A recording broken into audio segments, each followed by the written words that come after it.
Akkam jirtu kabajamtoota chaayinaa keenya jala jirtanii nagaan waaqa bakka jirtanitti nagaan waaqa isiniif haa ta'u jechaa ka egaa har'aa waan haaraa isinii qabannee jirra. Ayyaantuun ka ashkabootii kana bitee naan jettee yeroo agarreeyyuu ganuma kana natti agarsiiste. Addadha ka ashkabootiin kun baay'ee tokko bareeddi. Egaa ka bunnis qixaa'ee jira. Egaa ka maal jedhamti wantiin kunis yaa'u ixaana kanas kan itti aarsanii aaru qaba ture garuu laakki ixaanaa miti ka kun nuti kan aarfannu maalidha qoraasuma innaa kana qabattee dhuftee egaa baay'ee gammannee jirra. Kottaa buna dhugaasiniin jenna.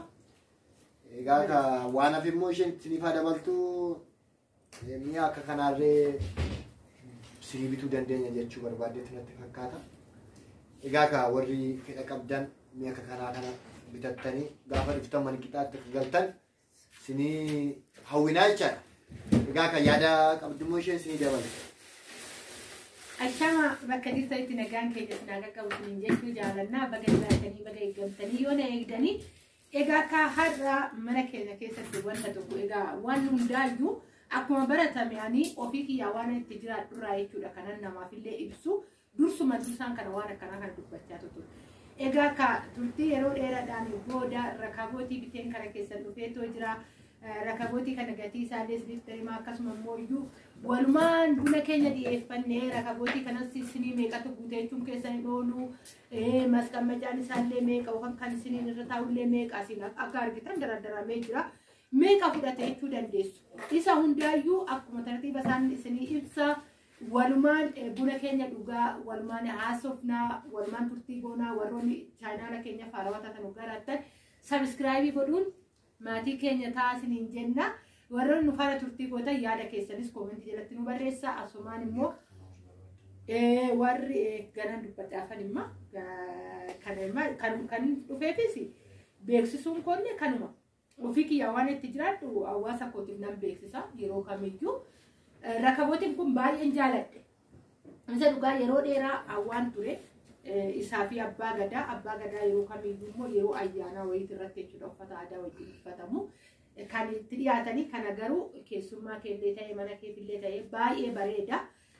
Hawwii koo haadha mana kootitti fidadhee dhufe jechuudha. Kan mana kootitti fidadhe immoo manni kiyya mana keessan hordoftoonni koo icciitiin keenya waan isin jalaa dhufe tokko mtu jiru mana kiyya guutuu isaa isinitti argisiisan ture.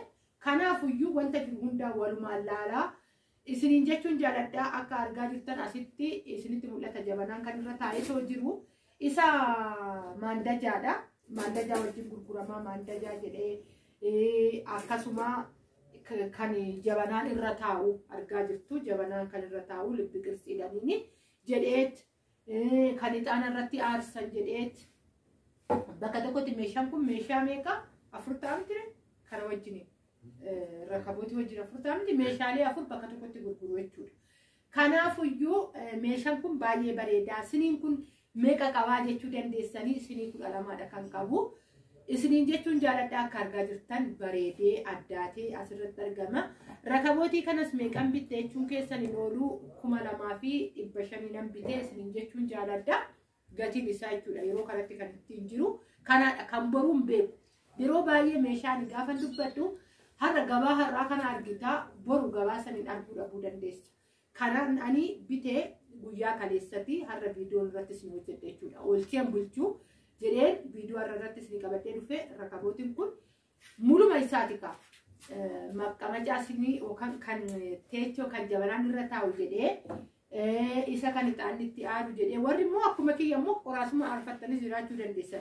Haadha qoraasuma aarsuun kiyyaa funyaan kiyyaa afaan malee ixaanni roormaanii manaafuu namni barbaadu hin jira. Buna irratti qofaan osoo hin ta'e. Ani garuu jaaladha. Ani jaaladha. Manaaf namni naarsa ani garuu ixaana hin jaaladha. Kana hoon jedhu immoo itti bullaa osoo hin taane roormaanii namni kamiyyuu mana keessatti ixaana hin aarsa. Manaaf mana fa'aa qulqulleessee fooniidhaaf namni naarsa. Ani garuu fagoodha uyyuu funyaan kiyya hin danda'u jechuudha. Waan ani hin jaalanneefidha. Kanaan isiniin jedhaa feetan waan feetan irratti aarsuu dandeessu isiniin jechuudha. Asirratti waan hin jira malee tuni sibiiladha. Mana arabootatti argitanii jiraatan hoggataa tokko sibiila. Homaa tokko iyyuu hin ta'u asirratti teessee jirti kan itti aarsatanii baay'ee bareeda. Kan mana ofii caalaa si bareechu hin jiru. Simboon ilma namaa mana keessa hin jire. Bakka gaafa mana keessaa jammara. Dubartiin immoo ofumaafuu dubartii mana ofii ilaaltedha. An ofii kooti osoo hin ta'in nama kamiifuu kanan dubbachuu barbaadu. Hawwiin ofii kootii qabu namaafis nan ibsa. Waan mana kootiitti godhadhe namni soo godhate na gammachiisa. Warroonni bitachuu barbaadanii bitachuu dandeessu siniin jedha. Akkasuma immoo minxaafii isaallee bitee hin jira. Jala afnee kan irratti bunni dafoo jechuudha. Rakabootii jala kan afamu. Guyyaa biraa buna iddoo isaatitti taa'etan danfisaa isa jala afee isas walumaan bitachuu dandeessanii warri bitachuu barbaadanii baay'ee bareeda. Sinii 12 isaa qabatee jira jechuudha. Yaa sinii 12dha akka argaa jirtanii madaldalaawwan isaa wajjin teechoo sinii yookaan margacaa jedhamu wajjiniin 12 siniin 12 margacaa isaallee 12 qabatee guutee jira jechuudha. Kanan isiniin jechuu jaaladhaa asiin cufaa qaba. Isinitti argisiisuu hin dandeenye malee karra qaba. Sirii azara erga bunni kattamee min azara darachuu dandeessu. Ani amma fakkeenya sukkaaraa as keessan galcheetu jira. Meeshaa sukkaaraa as gizee buusu asuma keessa hin fuudhee itti fayyadama. Yeroo kaan immoo asuma keessatti cufa jechuudha. Cufanaa qaba. Akkasuma immoo kan jabanaa yoo barbaadan as keessa galchitanii itti cufuu dandeessu. Maaliif karra isaanitti argisiisuu jechuu dandeessu. Warra akkasitti nu garaattan isinitti argisiisa. Homaa tokko rakkoo hin jiru. Ammaaf garuu dardareen irra jira waan ta'eef baay'ee bareeda nama baay'ee bareeddi kaayigaa warri dhiiraa kun kabadaa hin beeknu yaa warruma shamarran kanatu danda'a egaan immoo ilaalee maanga waa tokko ilaalaan jiran agarsiisaa jirti jecha booriftaan guyyaa tokko buna kana yoo mokkore asuma fuudhin jala kaa cadheen akkasuma kaa jechaadha kamaala ilaallee barra kamaal godhare waa tokko ilaalanii baru miti guyyaa tokko dabbisuu hin oolu. No basta gaba. Yeroo baay'ee kooma yeroo baay'ee dabsa. Aaraan deemu kooma dhiirri kun dubartii daawwachuu hojii danda'u baay'ee jira magaalaa keessatti. Xiqqoo nuti maali sammuu dhaloonni keenya jalqaba baadiyyaa irraa dhufne waan ta'eef dhiirri waanuma alaa beeka jennee sammuu keenya keessatti kana gudunfinee qabnaaf malee amma ijoollee katamaa dhalatee guddate. Rakkoon qabu barkuun warri katamaatti dhalatee guddate barii dhugaa hin hojjetu warri hojii mana keessaa. Kanaafuyyuu kun rakkoo tokko hin qabu. Meeshaan har'a qabannee taasisanii dhufne kana warroonni bitachuus barbaadan, warroonni daawwachuus barbaadan, warroonni yaada biraas qabaatan isin keessummeessina. Isiniin jechuu jaalannaa baay'een jaaladhe. Yaanarree baay'ee natti tole. Egaa akka koomentiif sheer gochuu keessa hin dagatina. Egaa akka waan irra isin hojjennutis immoo nu barreessaa isiniin jenna. Egaa akka xinnoo isin jalaa bannee turre haaluma tokko tokkoon haaluma hojiitti anirree alaan hojjedha. Egaa akka kanaaf yeroo barbaada manatti hin argamu. Har'a egaa sanbata kanaan malee mana oole. Malee ani badaa banan oolu hojiidha. Kanaaf isin jalaa bannee duras immoo sargii waan tokko ture. Isheenis immoo argaa turtan natti fakkaata. Kanaafidha kan banne malee jirras bukkee jirra. Egaa akka waan barbaadan akkuma dura isin jenne waan bitachuu barbaadan egaa azalachuu barreessuu dandeessu. Bilbilli ni jira. Egaa bilbilli kan ishee jira kan koosii yoo barbaadan isin keenya walumaan hojjechaa irraa jechuudha. Kophaa isheen hojjettu odoo isheetti na ergite taqee mi'a nan bitaa nan fidaanii. Egaa hojii gurguddaa hojjechaa jirra. Isa kana otoo hin ta'in waan akka magaarrajaa waa tokko amma kaleessa baay'ee binne warra achi jiran waan araba jiraniif mucatti baay'ee binne. Egaa akka baay'ee nama fidee miti dhoo baay'ee usmaanani fidee dhufee jechaadha. Mi'a mana keessaa qabatee akka magaarrajaa akka waa tokko mi'a mana kana keessaa baay'ee binne kaleessa.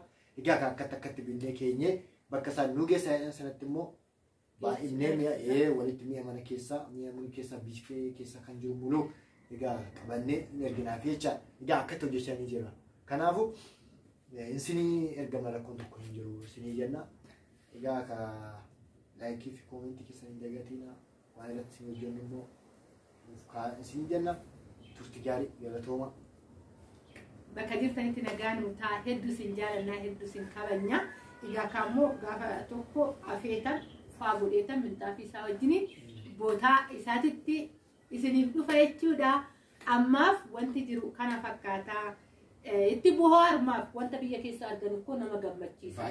Dubbachuuf ani keessattuu isiniin akkanatti taambilee gubbaan hoggaa taa'u biraan darbu afaan fe'ee yoo ta'e hin jaalanna aadaa keenya isaanillee kaa'annaa beekta kana gaafa gaafa yoo mana kootti galee akkatti buna dhugaa namni kan jedhamu baay'ee hawaa ture keessan ture waan ta'eef achuma turtaniyyuu yaadni keessanii as yaada maaliif yoom beeksisa kootti galeen akkatti namni kan jedhamu kan nama hawwisiisa egaa biyya ormaa warqinoo tokkotti uffatameeyyuu badaa nama gammachiisu bakka yeroo itti dabarsanii magaazaba kana gurguruu kana qabatanii deebi'uuf yoo ta'e malee akka biyya keenya kanatti kan nama gammachiisu keessi namaa boqonnaa hin argatu.